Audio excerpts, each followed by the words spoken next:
One of our members, patrons of the channel, Christina, she asked you about to comment on the recent spree of assassination campaigns. I remember reading your book where you strongly voiced against Israeli covert assassination campaigns, and this has been going on for a very long time.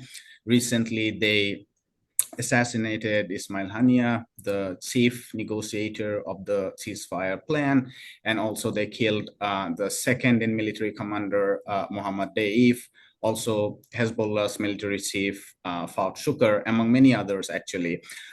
Your comments after the Iranian response after the Israeli strike in Damascus got a lot of views. So my question to you is, why is the Western media and Western lawmakers and officials in general who talk about international rule of law all the time, never speak out against these assassination campaigns? In fact, it's not their silence, but they champion these assassination campaigns. Could you comment on that? Well, I'm not sure that they champion the campaigns, but they certainly censor the news and deplatform people who are critical. There's a tendency, well, of course, there's been quite a campaign to equate anti-Zionism with anti-Semitism, although they're very different things. It's possible to be philo-Semitic, meaning admiring of Jews generally, and to be very anti-Zionist, because Zionism, in a way, is the negation of the traditional values of Judaism. It is a tribal instrument of nationalism rather than a religious conviction to a great extent.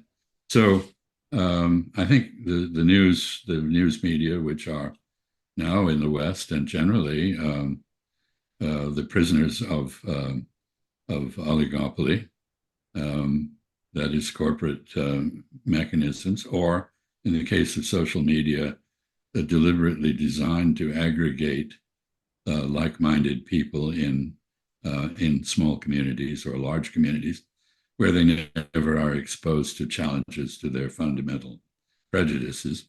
This is a news environment which is very easily diverted from examination of the truth.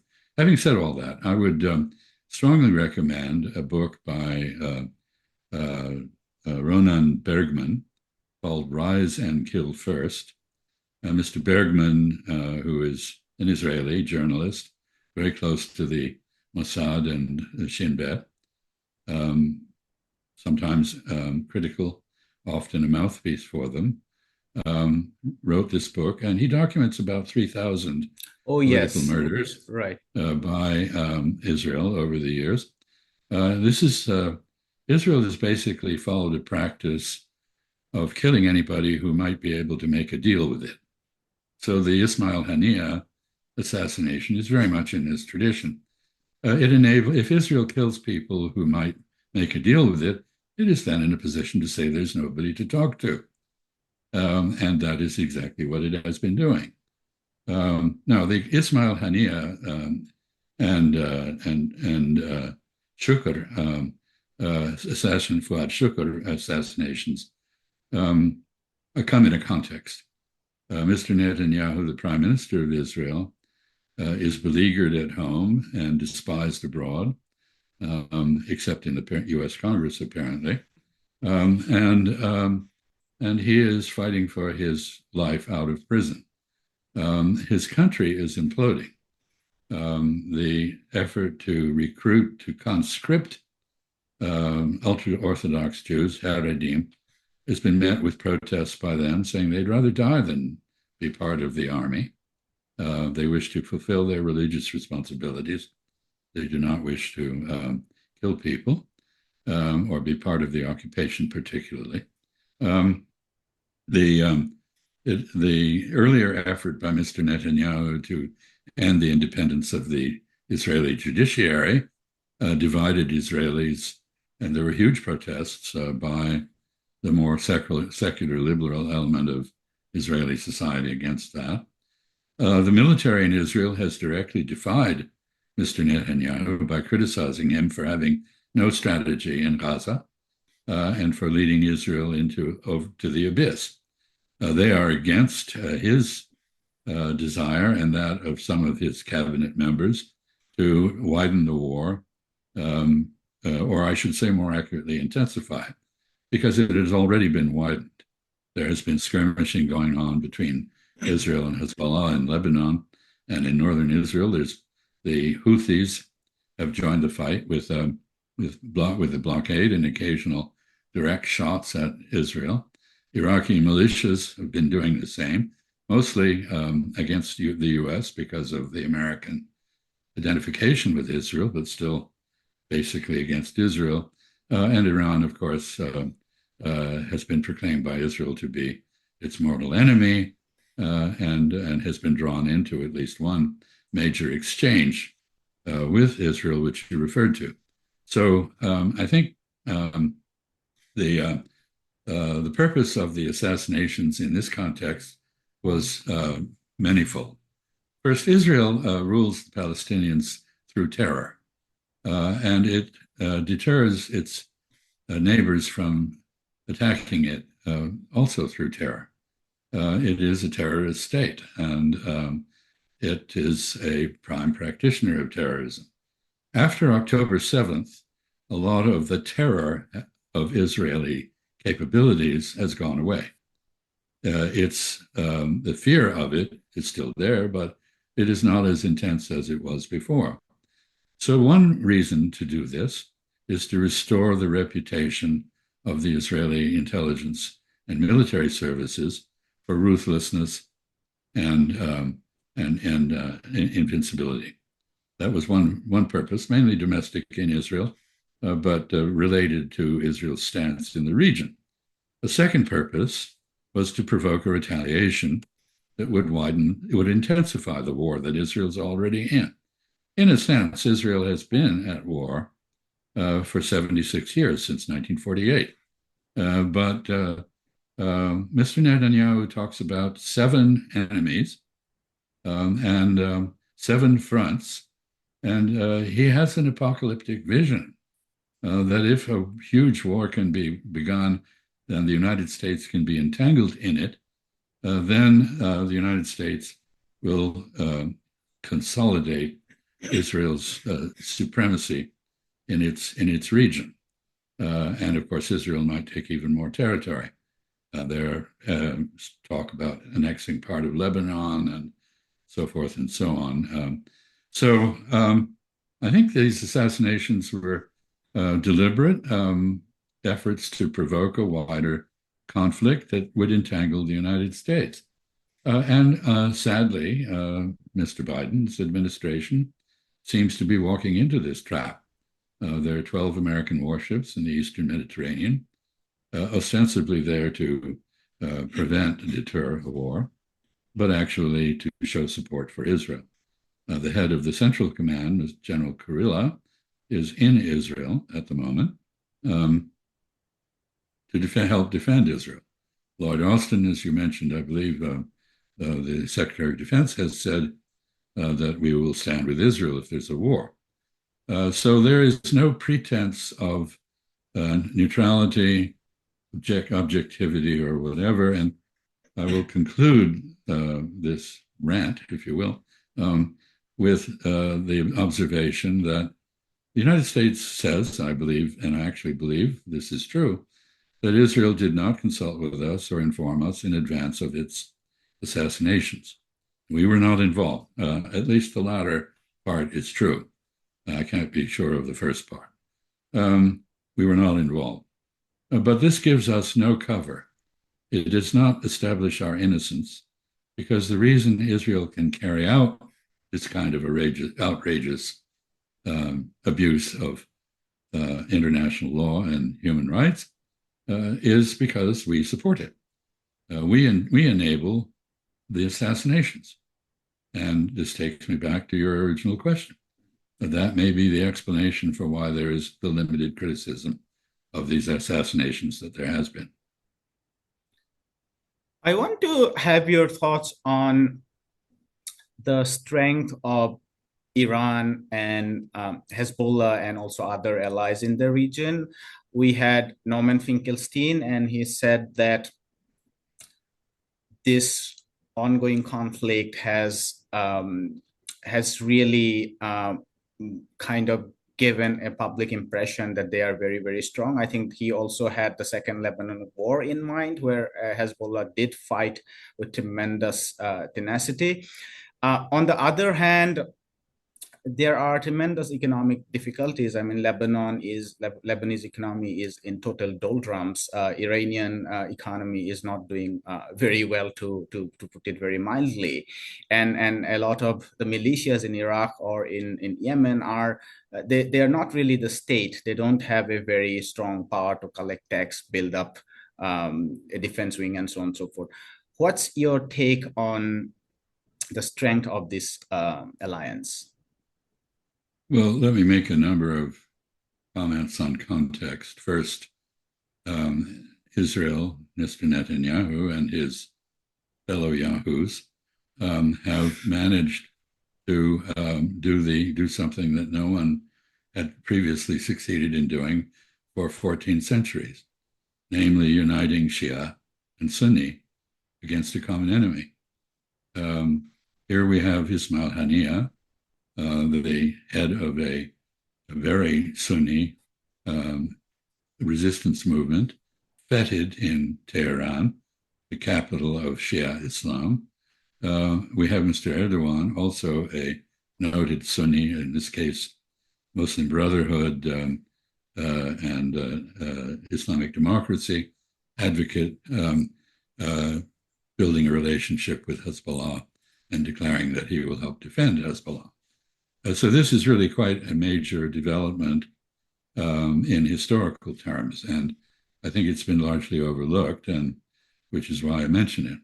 And it has to do with your question about the relative strength of these parties.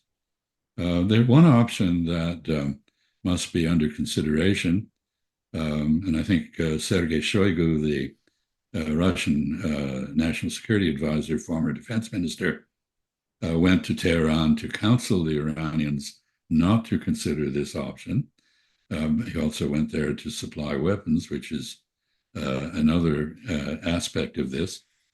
I'll come back to that. But the major option would be an all-out assault involving a coordinated move by Hezbollah, Iran, Iraqi militias, the Houthis, and maybe Syria. And it's not impossible to imagine that the Russians, would be disturbed by the prospect of this kind of instability to their south and wish to counsel against it, because they, like the United States and others, really don't want that instability in the region. Unlike the United States, they have the ability to talk to everybody, the Iranians and the Israelis. And I presume they've also cautioned the Israelis about what they've done. So that is one option. But I think we should not underestimate the cleverness of the Iranians and Hezbollah. There is a long, very interesting tradition of strategic thought in Iran. Persian culture is one of those that has developed its own doctrine of national security actions. In India, you have the Arthashastra. In Iran, they have comparable works, which are very Machiavelli, make Machiavelli look rather modest and innocent. So my concern is that in the search for some way of retaliating that would not bring the United States into a wider war, which Iran doesn't want, nor does Hezbollah, they may respond to these assassinations with counter-assassinations. This is something they have not done, in part because of religious scruples. The Holy Quran is quite definite that one cannot kill innocent people. And But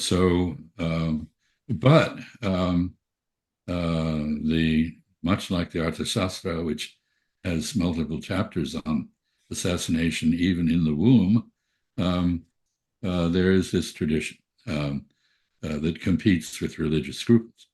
So I think we should be very concerned that the delay in a reprisal, the deliberations that are going on, will lead to something of this sort, which would be counterterrorism, if you will, on a level that we have not seen. Let me just finish by saying that what Israel has done externally with these assassinations is change the nature of the question that applies. Israel always asked the question, do we have the right to exist? Please acknowledge we have the right to exist. This is a rather odd question because they do exist, of course, and most countries don't go around asking for endorsement of their existence. The implicit requirement here is that if Israel exists, if it has a right to exist, the Palestinians do not have a right to exist, because the basis of Zionism is a Jewish supremacist state that extends through all of historic Palestine, which, by the way, doesn't have very definite borders. That was the question. Then, after October 7, with the savagery of the genocidal war of extermination in Gaza, which is what it is, it's not a war with Hamas, it is a war of extermination. Gaza was a concentration camp. It has become an extermination camp. Now, the question was, does Israel deserve to exist when it behaves in this manner? And this is the subject of discussions at the International Court of Justice in The Hague and the International Criminal Court. But I think now, after these assassinations, the question has shifted yet again. And now it is, can the world tolerate the existence of a state that is not just a pariah, but an outlaw, which knows no restraints on its indecency to other human beings? And this brings me finally to another issue that is, in effect, on trial in The Hague. Israelis, others, always have rightly demanded never again. But does never again apply to everybody or only to Jews? That is the question that is on trial in The Hague, because the current Israeli public, as it has emerged from decades of brainwashing about Auschwitz and so on, basically takes the position that never again for Jews. But it's perfectly fine, according to the official rabbi of the Israeli occupation forces, for soldiers to rape Palestinian prisoners on the grounds that they're terrorists and they have no rights. It's perfectly fine, according to a member of the Israeli cabinet, Bezalel Smotrich, to starve Palestinians to death. And the only reason Israel cannot do that, actually it is doing it, but the only reason it can't be done in the definitive manner that he prefers is because Israel's so-called allies, like the United States, object. This is a kind of state that, is in danger of evoking the sort of response that the Nazi Party got when it espoused genocide and proceeded to implement it. The Nazis, at least, had the decency to try to hide their evil deeds. These are done in the open and with pride. So this is a question: can the world tolerate this kind of behavior indefinitely?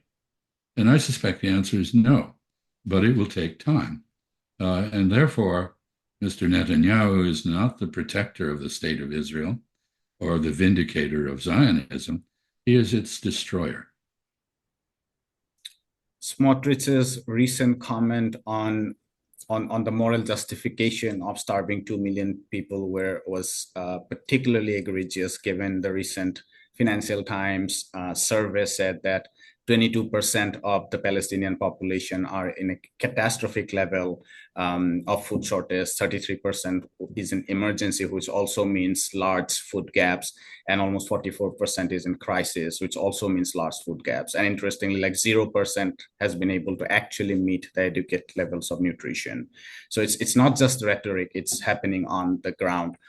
On the unprecedented unity between Shia and Sunni, it was very interesting for me to observe the comments of the Saudi diplomats at the recent OIC meetings, where they stood firmly with the Iranian insofar as this recent assassination was concerned. Ambassador Freeman, if you could quickly comment a little bit on how you see the emerging role of particularly countries like Jordan and Egypt, but also you can comment on Saudi Arabia and Qatar. And I'm asking this because there seems to be two views. One view says that they are generally the allies of the US and they have exchanged internal security for giving up completely on any kind of justice or Arab nationalism, if you like. And they don't represent the will of their own population, particularly in Jordan, where there is a large segment of Palestinian population. Then there is the other view that says that Jordan and Qatar, but also Egypt, they are trying very hard to negotiate in maintaining restraints on both sides, Iran and Israel. How do you look at the role of these states? Well, I think they exemplify, in fact, they epitomize, maybe they exaggerate the gap between ruler and ruled that I referred to in the context of American and other democracies. Polls that have been taken in places like Saudi Arabia show that the last one I saw, which was a while back, but things have not improved, showed that 96% of Saudis favored break any country that had relations with Israel breaking them over the genocide. I think the same is probably true in Jordan. Jordan has very limited options. It's a buffer state between Israel and other parts of the Arab world, Syria and Iraq in particular, a buffer state between Saudi Arabia and Israel. That's why it exists, because it is convenient for all concerned. It's a buffer for Israel as well. And if there is, as I do not believe there will be, a repetition of the April 1st Iranian missile attack on Israel, Jordan will, in its own interest, defend its airspace. That has the effect of defending Israel. I think the latter proposition is true. That is, these countries, for their own reasons of their own national interest and domestic stability, tranquility, are trying very hard to moderate what is happening. So far, they have failed to succeed. Even the United Arab Emirates, which you didn't mention, which I regard as the supreme practitioner of realpolitik in the region, has now basically it retains a dialogue with Israel, but about Gaza, but it is clearly not cooperative with Israeli aspirations. And this is all very relevant because there is this absurd idea that somehow whatever is left of Gaza, which has already been rendered uninhabitable, where much of the population, as you indicated, is either dead or starving to death, that this will somehow be administered by some kind of Arab force coordinating with Israel after the war is over, whatever that means. The war, of course, as I said, has been going on for 76 years, so it's not going to be over if the fighting ceases in Gaza. This is simply, this would be an invitation for revolution in many of these countries were they to agree to that. And the rulers in these countries are far from stupid. They will not be duped into that. As for their relationship with the United States, I think, in Islam, you can have 4 wives, can't you? The United States is one of the wives. All of these countries are trying to diversify their international protection, reaching out to to India, to China, to Russia, to others, even Brazil, and in European countries. None of them want to put all their security in one foreign country protector's hands. I think the United States, unfortunately for them, is too big and fat to throw out of the bed. You cannot ignore the presence of the United States as the largest arms manufacturer and vendor in the world, or the size of the American economy, even if, as in the case of Saudi Arabia, you no longer export significant amounts of energy, and the United States has emerged, in fact, as a competitor in energy market. So I think we have contradictory trends here, but again, these rulers, are not stupid. They know that they need some support from the United States, as much as they can get, to remain in power.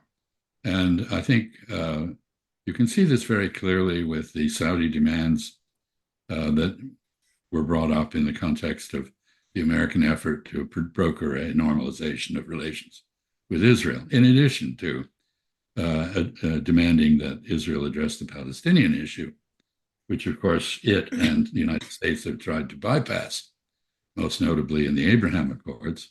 In addition to that, the Saudis basically asked for the moon.